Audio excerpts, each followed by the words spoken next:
cool that this is how I haven't done Zoom where it's like me and the thing is showing. So we're gonna try it. Okay.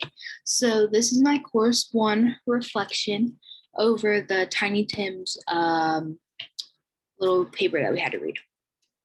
So first I'm gonna talk about Cindy Jones.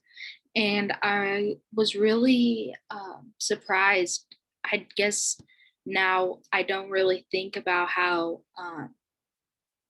people back in the days and even today sometimes they use people that have a disability for their advantage, and that's just like in Cindy's case with billboards, where she was on the huge billboard and she was super excited to be on it because she thought, oh, they chose me, like I'm so excited, and she was in pamphlets and ads. But that was just a marketing strategy, and she realized that. And that goes into my next point, which is the humiliation that it caused.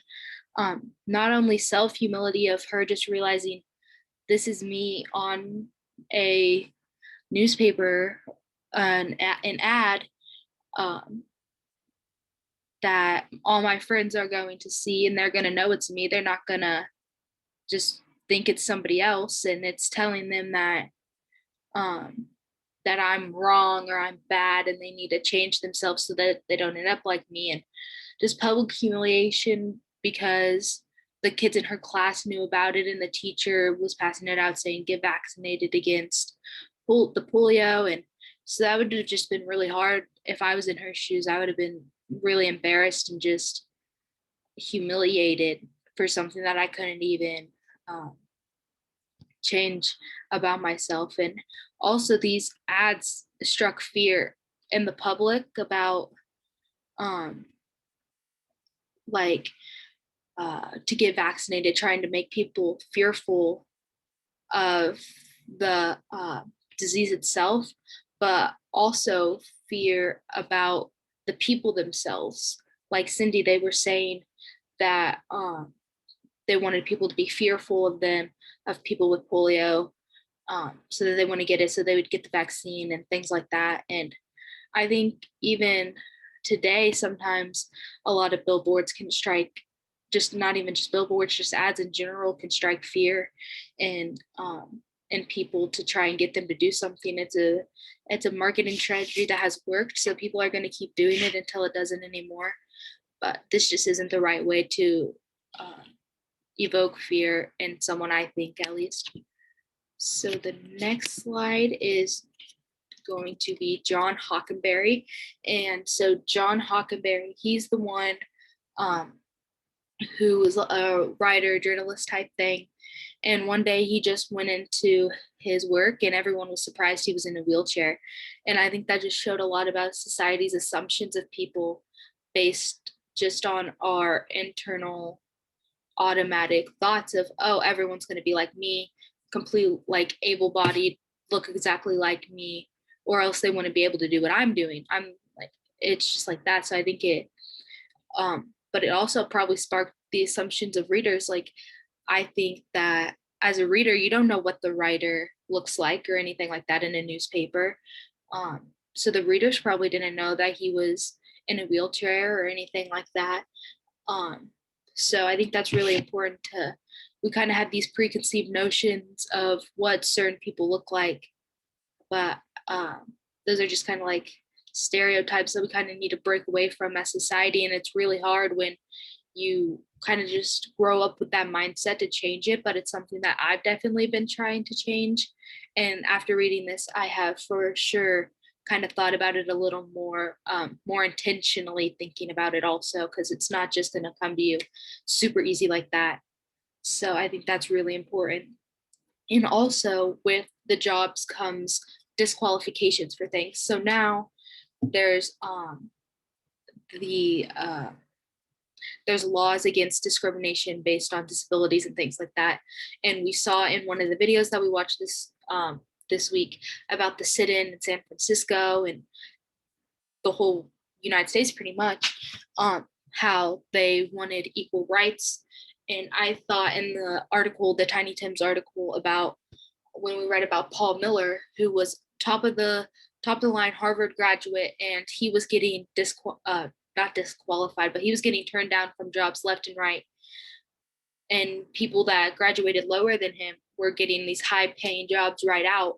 And yeah, it could have been maybe just the employer wasn't, um, it wasn't just the right fit, but also a lot of it had to do with the disability. Um, they, the dwarfism, and they had a fear they didn't want it to look like some people didn't want the workplace to look like a circus, or people to kind of look down at the law firm or anything like that, which I think is great about where society is going now. I think we're definitely going in the right direction of everybody's different. Nobody looks the same. Nobody talks the same. Nobody acts the same. And all the differences make a place better and not take away from it. So I think that's really important. And I think everything we kind of read about has helped people come to know that. So I think that was really important. And the last one I kind of want to talk about was the Tiffany Cayo case. And I thought that this was really interesting because in the article, not about Tiffany, but we saw it kind of talked about the Old Testament. And I thought that was really interesting because it said how in the Old Testament, everyone that was like blind or deaf or crippled, they needed to be healed, and Jesus had to come heal them later on. And he came, and once they were healed, they were perfect again. And I think a lot of people kind of have that mindset now, that people that have a disability need to be healed, that they want to be healed, that they, if they were given the chance to take a magic potion that took away their disability, who wouldn't? Who wouldn't want to be the normal person, even though there is no normal? But after seeing some of the videos, and the one of the 3 stupid questions not to ask people with disabilities, people were like, I would not. There was one girl who had one arm, and she's like, I've grown up with one arm. I've always known one arm. Why would I want to change that if I'm doing completely fine? And so I thought that was just really interesting. And so going back to Tiffany, they thought just because she had a disability, she wouldn't be able to take care of her children. And one of the examples they used was it would take her longer to change a diaper. And she was like, when I was reading it, I was like, how does taking longer to change a diaper mean she's not fit to be a mother? If she can love the child, support the child, and just take care of the child and give it all that it needs, if it takes a little longer to change a diaper, if it's getting changed, why does the time that it takes matter?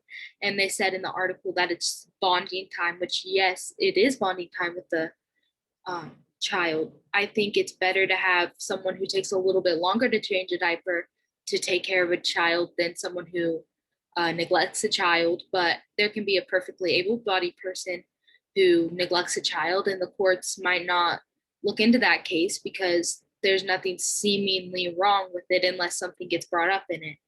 So I think if the child, how it affects it, it's just going to grow up knowing that their mother or father loved them and that nothing was different. And I think it's really important to know that kids kind of have to learn these different stereotypes. Like if they grow up with a mother who is disabled, they're not going to grow up thinking, oh, everybody in a wheelchair is not going to be able to do what I do because I walk, because they've seen somebody, their mother, who's in a wheelchair, be able to take care of them and do so many things for them. They know that they're not like childlike, like the Tiny Tims that we read about.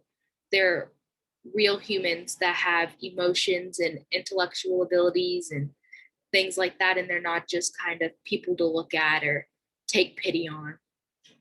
So that's kind of what I thought about that. And so then the last part that I wanted to talk about was the representation of people with disabilities. And this is what kind of really stuck out to me in the article, was that some people did not want at all to be one of those people who have a disability and be like, I can do anything, and be kind of put out on a platform like that. Like Chris Burke, he was an actor and he played an actor with a disability in a movie, and I thought that was really great because sometimes there is controversy with it. When I was reading the article, I thought of the Sia music video with Maddie Ziegler, and in that video, Maddie played a child who has autism, and there was a lot of uproar about it because why would you cast someone that does not have that disability to play someone with it? It just doesn't really make sense to me, and it didn't make sense to a lot of other people, and they thought it was very hurtful to try and see someone kind of mocking, in a sense, mocking people who have autism like that. But also in the story of Jim Abbott, the baseball player whose picture I'm showing right now, he just wanted to have the equal playing opportunities. He didn't want to be looked at any different. If he struck someone out, he wanted the people to think he struck him out because he was good, or he didn't want to be let off the hook necessarily because of his disability. And I think that's really important, that yes, we shouldn't take away that these people are having a different experience of doing things the way that we do, but they're not always wanting to be on a pedestal, like, oh, because they're doing it with a disability, they're already above everybody else. They just want to be treated like everybody else. They don't want to seem like they're super special. Or some people with disabilities do want to be one of those influencers who show people or younger children with disabilities that, hey, look, you can do anything you put your mind to. But I think it just depends on the person, and you just kind of have to get to know them for who they are and not make assumptions about all people, because not all able-bodied people are different, just like not all people with disabilities are different. And I just think it's really important for us to learn how to kind of change our mindset to that way. I know when I was in high school, we learned the person first language, and I've been working on it. So I feel like it's pretty um like just fluid now. Like I don't really think about it. But at the beginning, they'd say like Sarah who's autistic versus Sarah who has autism. So it kind of says the person is Sarah and she has this, instead of Sarah is this. This is what defines Sarah. And that kind of blew my mind. I was like, I had never thought about how changing just some words in a sentence could totally change how it makes somebody feel and how it can kind of be perceived. So that was just really interesting. And I thought about that in the while I was reading it throughout the whole time. So that is kind of what I got throughout this article. And then this is my references page. Thank you.